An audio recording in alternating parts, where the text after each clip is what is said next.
Síntese do profeta Daniel, o item 4 do nosso livro, o edito do rei, o seu sonho de uma árvore grande, a sua loucura. Estudando Daniel capítulo 4, versículos 1 a 37.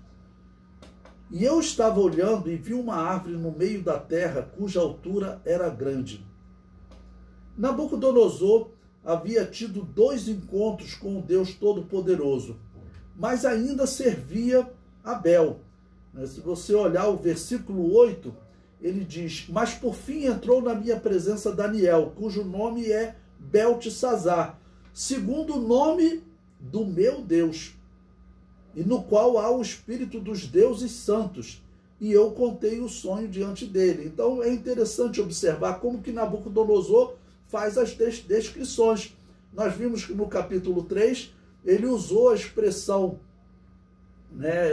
filho dos deuses na nossa tradução, ou algum ser com uma aparência divina, com uma aparência diferente do humano, E aqui ele fala que Daniel, ele tinha o espírito dos deuses santos. Ele sabia que Daniel servia a um Deus diferente dos deuses da Babilônia. Mas observe que ele não fala nem no singular. Ele fala como se Daniel servisse a muitos deuses também. O comentário do livro prossegue. Nesta revelação em sonho, o rei vê uma árvore que representa ele mesmo. Estava na hora de Deus punir o imperador da Babilônia pela sua soberba.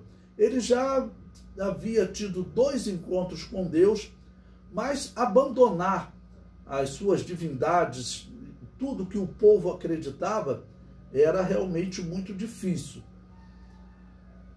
O versículo 14 diz: derribai a árvore e cortai-lhe os ramos. A árvore cortada simboliza Nabucodonosor, cortado do meio dos homens, e a sua morada foi com os animais do campo. E assim ficou por 7 tempos, ou 7 anos. Ou seja, ele enlouqueceu. Foi dito àquele rei: passou de ti o reino. Mas a árvore não foi totalmente cortada.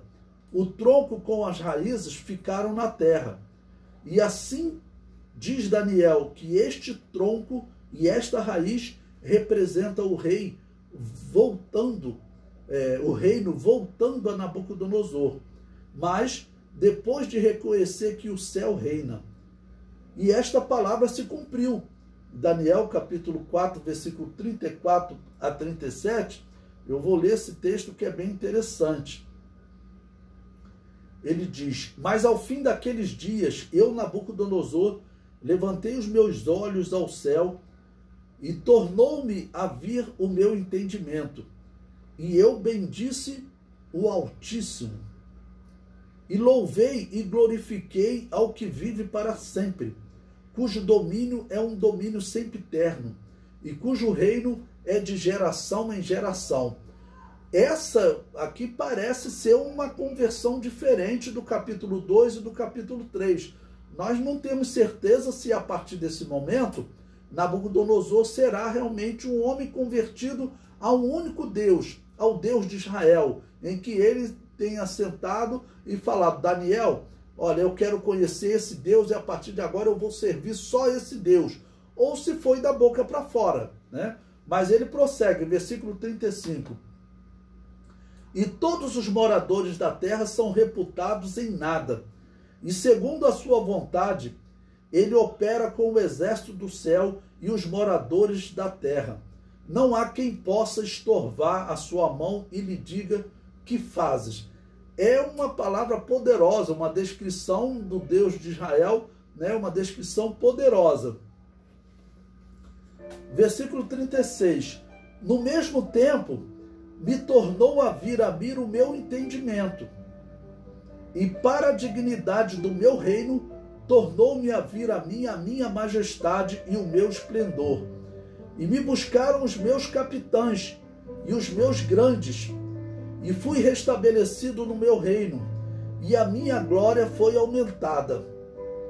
Agora, pois, eu, Nabucodonosor, louvo e exalço e glorifico ao Rei dos céus. Veja que ele usou uma expressão parecida com a que Daniel usava, o Deus dos céus. Porque todas as suas obras são verdades, e os seus caminhos, juízo, e pode humilhar aos que andam na soberba.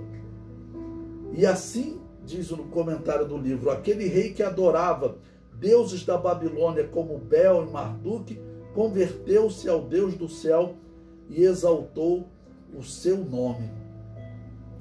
Então, como eu disse, nós não temos uma comprovação de achados arqueológicos dizendo que Nabucodonosor, por exemplo, ele mandou destruir as outras divindades, né?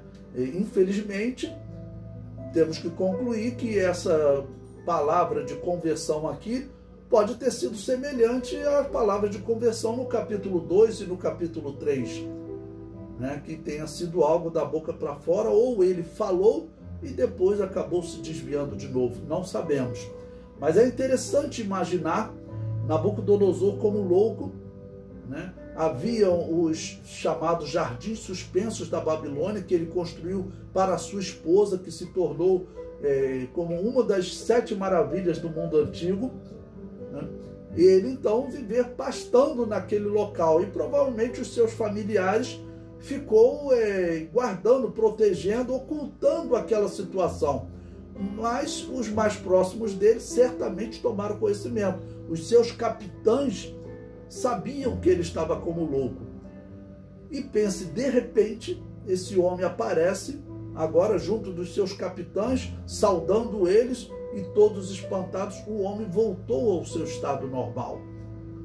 Porque quem enlouquecia, a loucura normal que se vê, o homem enlouqueceu e vai ficar louco até o fim da vida. E de repente o imperador enlouquece, e de repente também esse imperador volta ao seu estado normal.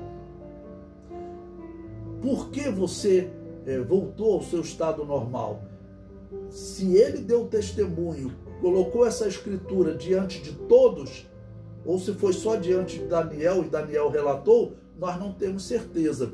Porém, eu quero acreditar que realmente essa conversão aqui do capítulo 4 foi uma conversão mais profunda do que as outras, né? E que realmente Nabucodonosor teve um encontro com o Deus de Daniel, o Deus da Bíblia.